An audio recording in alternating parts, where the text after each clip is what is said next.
এমনি নাজমুল হক আপনি লিখেছেন, রুমে যদি বন্ধ অবস্থায় টিভি থাকে তাহলে কি নামাজ আদায় করা যাবে? মোবাইল পকেটে নিয়ে নামাজ পড়া যাবে? বিদেশে যাওয়ার জন্য বয়স বাড়লে কি গুনাহ হবে? ওযু করার পর বাচ্চার পেশাব হাতে লাগলে কি পুনরায় ওযু করব নাকি শুধু হাত ধুলেই হবে? ঘরে ছবি টানানো থাকলে সেখানে নামাজ শুদ্ধ হবে কি না? অফিসের সময় ব্যক্তিগত কাজ করে 3 ঘন্টা 4 ঘন্টা সময় অতিবাহিত করলে মাস শেষে প্রাপ্ত বেতন হালাল হবে কিনা? আজান চলাকালীন ওয়াশরুমে থাকলে মনে মনে আজানের জবাব দেওয়া যাবে কি?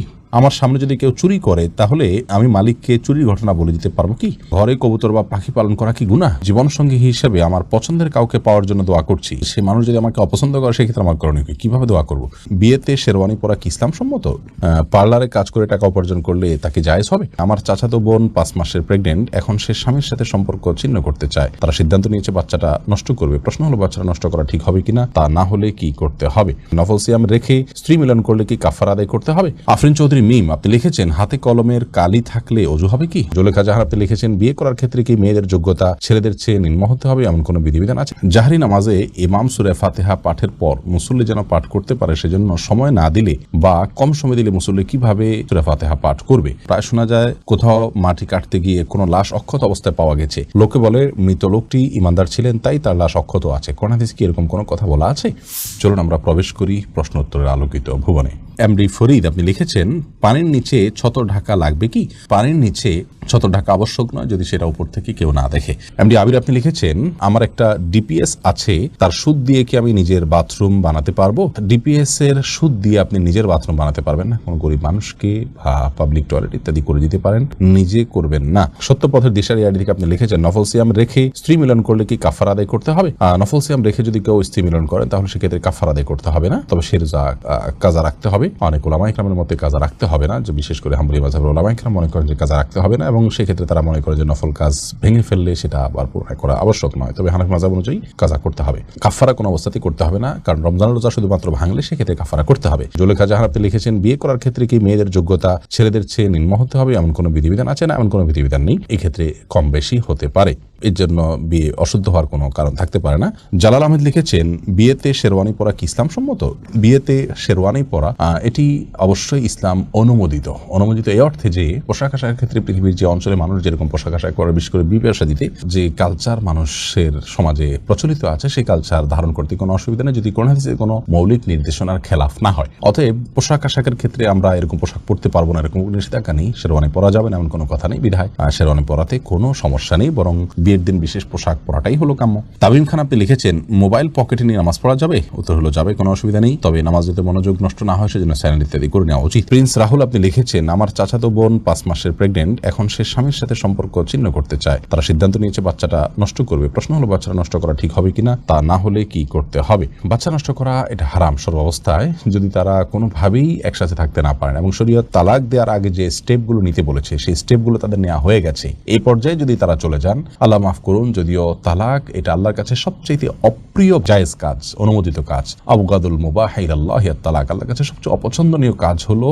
তালাক। আল্লাহ হালাল করেছেন কিন্তু আল্লাহ পছন্দ করেন না এটাকে, জাস্ট এটা ইমার্জেন্সি হিসেবে ব্যবহার করার মতো। বিধায় তালাক দেওয়ার পর বেশিরভাগ পরিবারে একটা সময় কিন্তু তারা আক্ষেপ করেন এবং তারা বুঝতে পারেন যে তাদের সিদ্ধান্ত ভুল ছিল। তো এই জন্য বুঝে শুনে হচ্ছে কিনা, সমস্ত স্টেপগুলো পার হয়েছে কিনা সেগুলো বিবেচনা করা দরকার, এবং যে কারণে তালাক হচ্ছে সেই কারণটা যদি পারস্পরিক বোঝাপড়ার ভুল হয়ে থাকে তাহলে সবর করা উচিত, একে অন্যকে মেনে নেওয়ার মানসিকতা থাকা উচিত এবং ফিরে আসা তাদের সিদ্ধান্ত থেকে।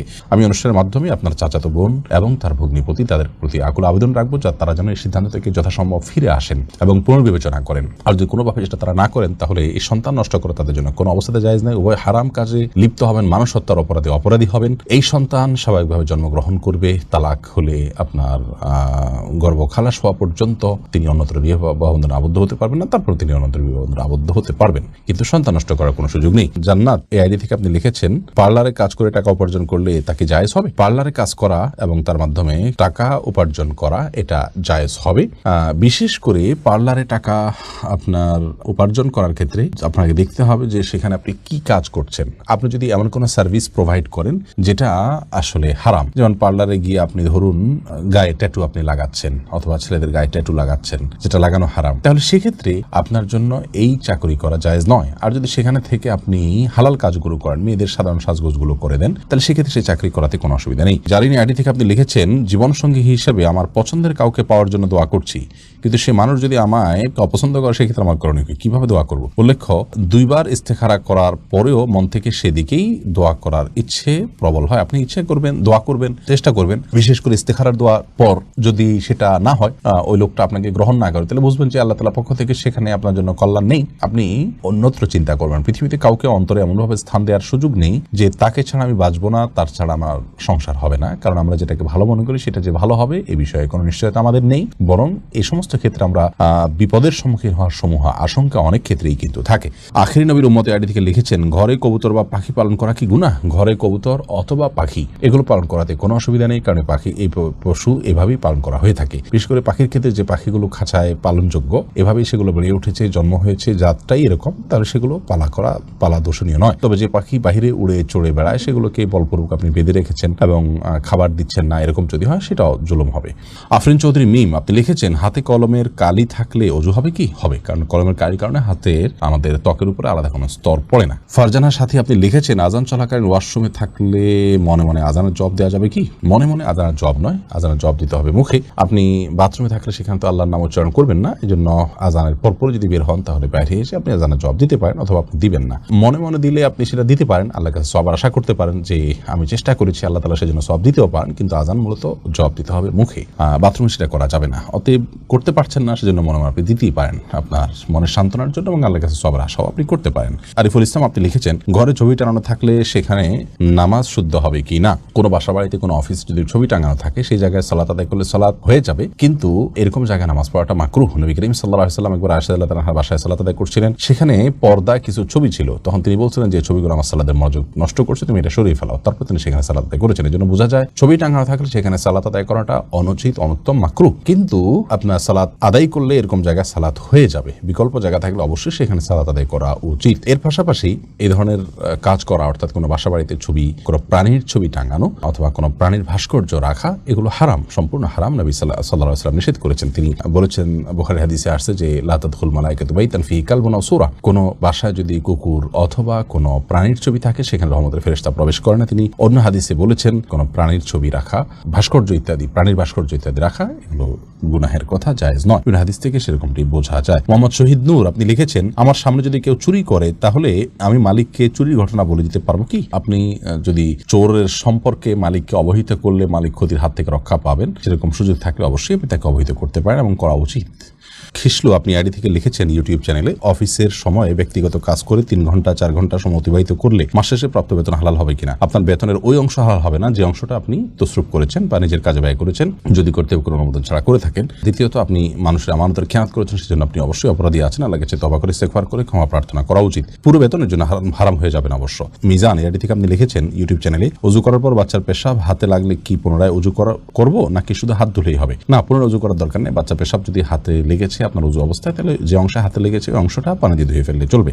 এর পরের প্রশ্ন হলো যে, হুমায়ুন কবির আপনি লিখেছেন, প্রায় শোনা যায় কোথাও মাটি কাটতে গিয়ে কোনো লাশ অক্ষত অবস্থায় পাওয়া গেছে, লোকে বলে মৃত লোকটি ইমানদার ছিলেন তাই তার লাশ অক্ষত আছে। কোরআন হাদিসে কি এরকম কোনো কথা বলা আছে? খুবই গুরুত্বপূর্ণ একটি প্রশ্ন ভাই হুমায়ুন কবির। কোনো মৃত ব্যক্তির লাশ অনেক বছর পরে যদি পাওয়া যায় অক্ষত অবস্থায়, তাহলে লোকটি খুব আমলদার, ইমানদার, এটি নিশ্চিত করে বলার কোনো সুযোগ নেই। কোরআন হাদিসে এরকম কোনো কথা আমাদেরকে ইন্ডিকেট করেনি। আমরা সুধারণা করতে কোনো অসুবিধা নেই, বিশেষ করে লোকটির ব্যক্তিগত যে লাইফস্টাইল সেটা যদি কোরআন হাদিসের আলোকে তিনি তার লাইফকে গড়ে থাকেন, তাহলে সেক্ষেত্রে তার প্রতি সুধারণা করা যেতে পারে। এবং কোনো ব্যক্তি বিশেষের জন্য বিশেষ কোনো মর্যাদা অর্জিত হলে, তার কোনো কারামত প্রকাশ হলে, আল্লাহ তার সম্মানার্থে কোনো কিছু দেখালে এটা হতে পারে। একই জিনিস অন্যদের জন্য পাওয়া যেতে হবে, সাব্যস্ত হবে, এটি জরুরি নয়। কিন্তু আমরা আবার হলফ করে নিশ্চিত করে বলতে পারি না লোকটি জান্নাতি, ভালো মানুষ, সেজন্যই এমন হয়েছে, এরকমটি নিশ্চিত করে যেমন বলা যায় না, আবার উড়িয়েও দেওয়া যায় না। আজকাল বিজ্ঞান নানা রকম ব্যাখ্যা দিচ্ছে যে কোনো কোনো লাশ কেন অক্ষত অবস্থায় পাওয়া যাচ্ছে, সেই ব্যাখ্যাগুলোর সাথে কোন হাদিসের সাথে যেটুকু আমরা দেখেছি, জেনেছি, কোনো সংঘর্ষ নেই। অতএব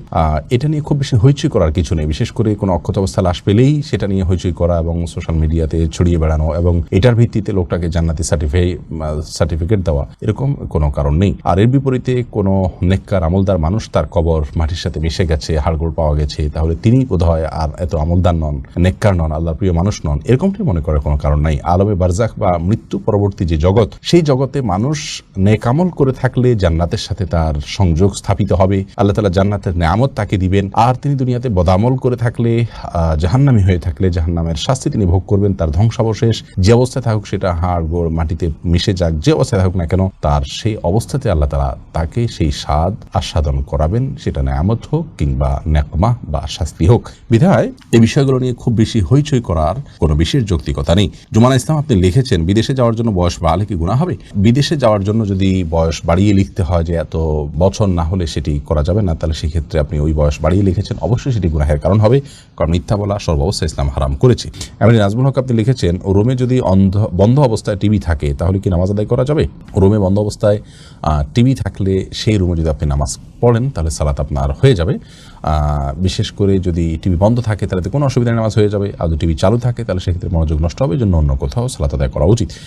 এরপরের প্রশ্ন হলো, জাকির হুসাইন আপনি লিখেছেন, জাহরি নামাজে ইমাম সূরা ফাতিহা পাঠের পর মুসল্লি যেন পাঠ করতে পারে সেজন্য সময় না দিলে বা কম সময় দিলে মুসল্লি কিভাবে সূরা ফাতিহা পাঠ করবে? যেসব সালাতে ইমাম প্রকাশ্যে কেরাত পড়েন, যেমন মাগরিব, এশা এবং ফজর, সে সমস্ত সালাতগুলোতে মুসল্লি ইমাম সাহেবের কেরাত শ্রবণ করবেন, পাঠ করতে যাবেন না। এটাই হলো আপনার সবচেয়ে বিশুদ্ধতম মত এবং এই মতটি অধিকতর নিরাপদ। এর কারণ হলো যে ইমাম যখন উচ্চস্বরে কেরাত পড়বেন তার পেছনে আপনি কখন কেরাত পড়তে যাবেন?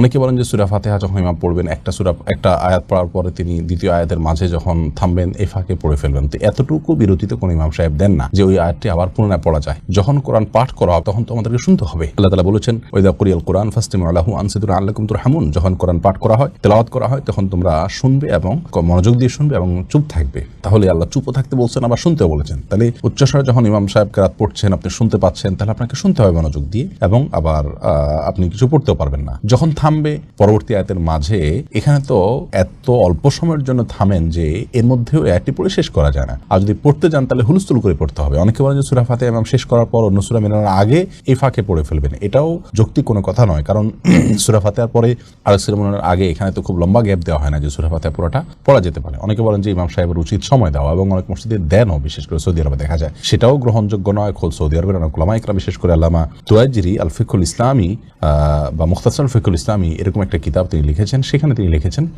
যে ইমাম সাহেব সূরা ফাতিহার পর মুক্তাদিরকে সূরা পাঠের জন্য সুযোগ দিয়ে নিজে নীরব থাকবেন, চুপ থাকবেন, এরকম কোনো বর্ণনা, কোনো নির্দেশনা বা কোনো আমল রাসূল আকরাম সাল্লাল্লাহু আলাইহি ওয়াসাল্লামের কোনো হাদিস থেকে পাওয়া যায় না। যার কারণে ইমাম সাহেব যখন উচ্চস্বরে কেরাত পাঠ করবেন তখন আমরা কেরাত শ্রবণ করব, সেটা ইনশাআল্লাহ যথেষ্ট।